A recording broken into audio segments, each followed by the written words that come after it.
Bom dia, quarto ano, tudo bem? Então, estamos dando início aí a mais um dia de aula, né? Hoje, último dia da semana, teremos aí um descanso de final de semana, teremos feriado. Então, hoje, sexta-feira, dia 9 de outubro de 2020. Hoje nós teremos aí conteúdo de Geografia do Paraná e Arte. Vamos lá? Então, peguem lá a apostila Geografia do Paraná, aquela apostila fina, né, que vocês receberam aí, que tem História e Geografia do Paraná. Então, peguem lá e abram na página 14, Geografia do Paraná, página 14. Então, tá lá, as áreas rural e urbana dos municípios. Observe as duas paisagens a seguir. Então, eu tenho a área rural e a área urbana, certo? Neste caça-palavras, há vários termos que identificam elementos representados nas paisagens acima. Então, vocês vão encontrar palavras referentes à área rural e área urbana. Só que então eu vou falar as palavras que vocês irão encontrar aqui. Vocês irão encontrar a palavra poluição, ruas, asfalto, agricultura, automóvel, urbana, rural, prédios e agricultor. Vamos de novo? Então, vocês vão encontrar poluição, ruas, asfalto, agricultura, automóvel, urbana, agricultor, rural e prédios, tá? Então, essas são as palavras que vocês vão encontrar aí. Vocês podem estar marcando com o marca-texto, ok?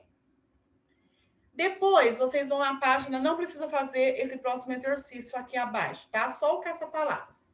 Na página 15, então tá lá.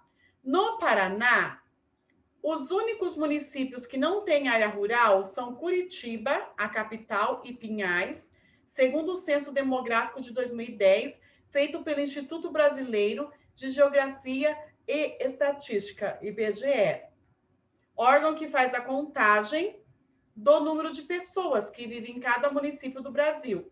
Curitiba tinha 1.751.907 habitantes. O município que possui o menor número de habitantes é Jardim Olinda. Então, tá aí, tá? O menor município em área é o de Pinhais, com 60 quilômetros quadrados. 60 quilômetros quadrados, o qual possui uma população de 117.008 habitantes. E hoje, Guarapuava continua sendo o maior em área, com 3.117 mil quilômetros quadrados. E esse município tem uma população de 167.328 habitantes. Então, aqui vocês têm algumas cidades, algumas regiões sobre a quantidade, né, a extensão, o seu tamanho e extensão e o número de habitantes.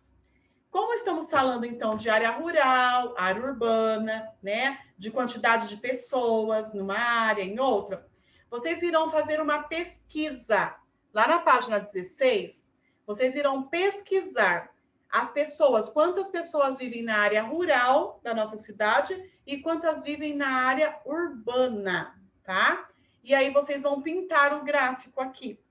Se é 10, 20, 30, vocês vão colocar em porcentagem. Então, quantos por cento aproximadamente tem de população na área rural e quantos por cento tem de população na área urbana, ok? Aí vocês irão aí, então, pintar o gráfico, demonstrando aí, então, a quantidade de população da área rural e a área urbana do seu município. Qual que é o nosso município?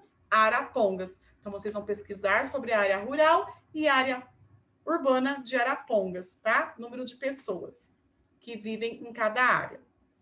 Com base no gráfico, vamos responder qual é a população mais numerosa, a rural ou a urbana? Aqui a gente já pode até responder, né? Que com certeza a população mais numerosa vai ser da área urbana. Então, podem escrever aí, área urbana.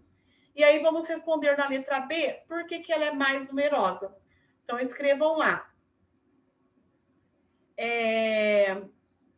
A população se concentra nas áreas que oferecem mais empregos. Então, a população se concentra, a professora vai até marcar aqui, a população se concentra nas áreas que oferecem mais empregos. Aí vocês vão continuar, ponto final na mesma linha.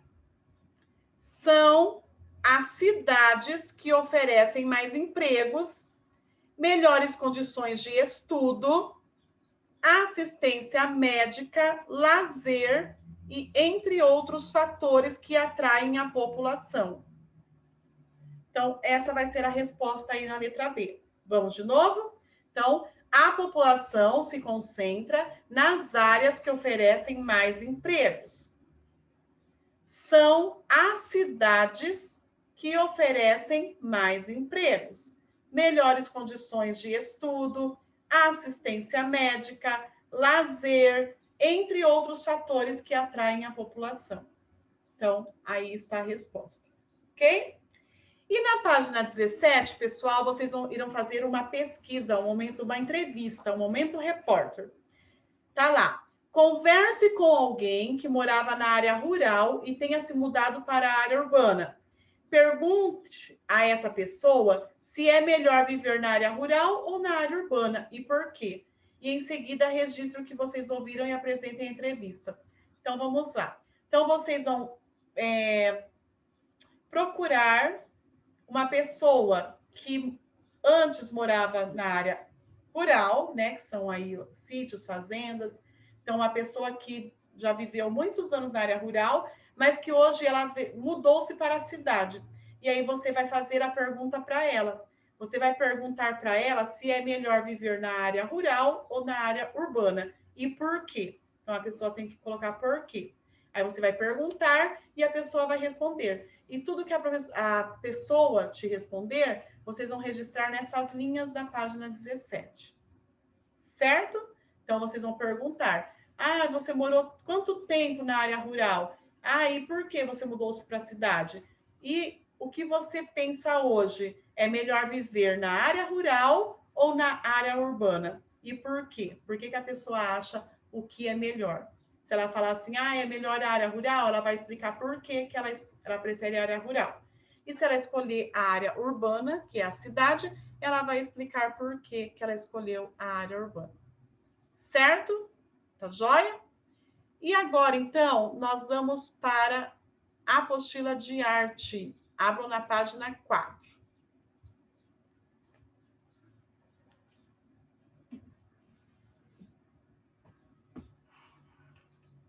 Página 4. Aqui na página 13 está lá, Oriente, aí vou eu. Neste capítulo, você vai viajar pelo Oriente, aprender sobre tapetes mágicos e como eles são produzidos, conhecer um pouco de música árabe e criar uma peça de teatro de sombras. Então, vamos lá. Conhecer um pouquinho do Oriente Médio.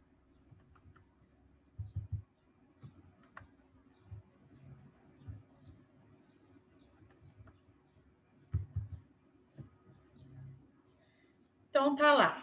Você sabe onde fica o Oriente? Como seria fazer uma viagem para lá e conhecer outros costumes, tradições e histórias? Começando a viagem. Você já ouviu falar sobre o livro As Mil e Uma Noites? Essa obra conta a história de Sherazade, esposa de um rei persa, que com inteligência e muita imaginação contava histórias que nunca acabavam. Isso mantinha seu marido curioso sobre o final das narrativas. A moça emendava um conto a outro, e essa estratégia seguiu-se por 1001 noites, o que justifica o título do livro. Uma das histórias contadas por Sherazade tem Aladim como personagem principal. Ela encontrou uma lâmpada mágica na qual morava um gênio que lhe concedeu a realização de desejos, entre eles um tapete mágico que podia voar, levando seu dono para qualquer lugar. Imagine como seria ter um tapete voador. O que seria possível fazer com ele?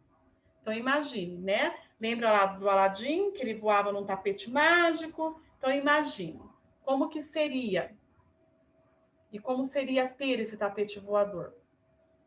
Aqui vocês têm a imagem, né, do livro As Mil e Uma Noites. A editora tá lá, Publifolhinha. Sinopse é o resumo, partindo de histórias contadas por Sherazade que abordam temas como tradição, família, amor e muito mais. Esse livro proporciona muita diversão, com uma viagem repleta de aventuras ao Oriente. Uma arte muito especial. Apesar de a história de Aladim ser uma fantasia, ela apresenta um objeto muito usado no Oriente Médio, o tapete. Então, vocês já podem grifar aí com marca-texto. Podem grifar aqui. Então, que é um objeto muito usado no Oriente Médio, o tapete. No passado, a principal função dos tapetes era proteger as pessoas da friagem do chão. Hoje, além dessa finalidade, elas são peças decorativas. Utilizando materiais que podem ter origem animal ou vegetal, os tapetes orientais são criados com padrões geométricos ou figurativos característicos das regiões onde são produzidos. Um exemplo são os tapetes persas, que são produzidos no Irã. Então, vocês vão grifar aqui também, pessoal. No passado, a principal função dos tapetes era proteger as pessoas da friagem do chão. Hoje, além dessa finalidade, eles são peças decorativas. Então, podem grifar até decorativas. Então, aí está falando que antigamente, para que era usado o tapete? Para que as pessoas usassem ele, vamos dizer, como um colchão, né? Era para livrar, para proteger elas da friagem do chão. Só que hoje, além de servir para isso também, mas a finalidade dele é mais peça decorativa, é mais para decorar o ambiente, na verdade, né? Então, essa era a função e hoje é a função dos tapetes. Então, aqui vocês têm aí a imagem do tapete antigo de origem turca. Os tapetes tradicionais turcos também são conhecidos como Anatólia. Anatólia. Antigo tapete persa. Aí nós temos outra imagem. Observe os exemplos da página anterior. Você percebeu que esses tapetes apresentam algumas semelhanças? Os tapetes orientais do tipo persa apresentam uma estrutura típica representada no esquema a seguir.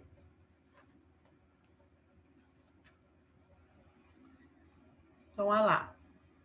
A borda secundária, essa é a borda principal, o medalhão, o campo. Então, aqui está.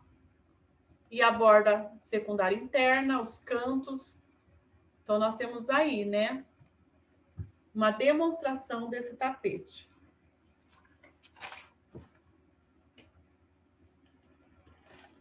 Daí, vocês vão fazer, ó. Agora, você é o tapeceiro. Para isso, pesquise diferentes tipos de tapetes persas e utilize o diagrama disponível no material de apoio para criar a estrutura do seu tapete. Use lápis de cor para colorir. Então, vocês vão lá no material de apoio e vocês vão produzir o seu tapete. Vocês podem usar a sua criatividade. Mas não se esqueçam que é para usar também o lápis de cor, tá, pessoal? Mas vocês vão soltar a imaginação.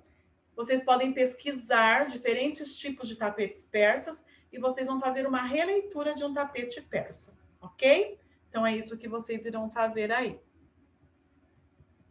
Tapetes são feitos por meio de um processo chamado tecelagem.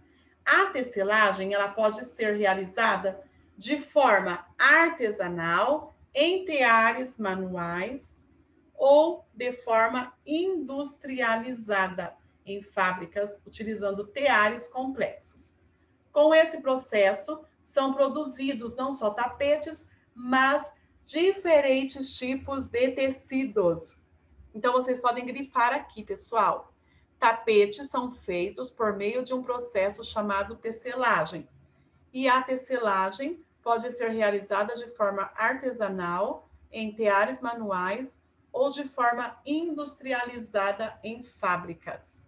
Então, podem grifar aí como que são produzidos os tapetes. E olha só que legal, sendo tecido em tear. Esse é um tear. É como se estivesse costurando, mas não com máquina, né? É manualmente, à mão. Veja como é tecer uma trama simples. Olha só que legal. Aí o nome de um ponto, urdume, né? E como que está sendo trançado. Com um tear de papelão, experimente tecer com fios, fitas e lãs coloridas. E aí, bem legal aí, ó, urdume e trama. Jeitos diferentes, né, de passar todo esse... de tecer esses fios, né, fazer esse cruzamento todo.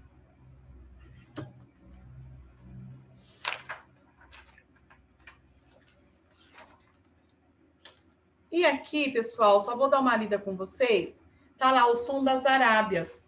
Então, além de tapetes e histórias, a música é um elemento muito marcante nos países que formam o Oriente Médio. Por isso, há uma grande variedade de instrumentos musicais nessa região. Vamos conhecer um deles. Então, esse daqui já é assunto para a próxima aula, tá? Então, vocês podem grifar que além de tapetes e histórias, né? A música também é um elemento marcante aí nos países que formam o Oriente Médio. Então, vocês podem estar marcando aí, pessoal. Ok? Então, não se esqueçam, vocês vão lá no material de apoio, vocês vão utilizar o diagrama que está lá para criar a estrutura do seu tapete. Só que antes de criar a estrutura do seu tapete, vocês têm que fazer uma pesquisa sobre os diferentes tapetes persas, tipos de tapetes persas, tá? Então, procurem ver certinho, certo? Então, pessoal, a tarefa aí da nossa aula de hoje é essa. Então, lá em Geografia do Paraná, tá? Geografia do Paraná, vocês irão pesquisar, a gente já deu a resposta, que a maior parte da população vive na área urbana. E por que a maior parte vive na área urbana? Mas vocês irão pesquisar a quantidade de pessoas que moram na área rural e da área urbana, tá? Vocês vão pesquisar a quantidade de pessoas que moram lá. E aí vocês vão pintar o gráfico, tá? Aproximadamente em relação à porcentagem. Se a maior parte mora, vocês vão ver que tanto de porcento aproximadamente tem de pessoas na área urbana e quanto que tem também aproximadamente na área rural. Certo, pessoal? Então, esse é o trabalho de vocês de hoje. Hoje está bem mais tranquilo, né? Vocês aí, para vocês descansarem um pouco mais. E teremos aí o nosso feriado, ok? Então, eu quero desejar aí, primeiro, um ótimo final de semana para vocês, ok?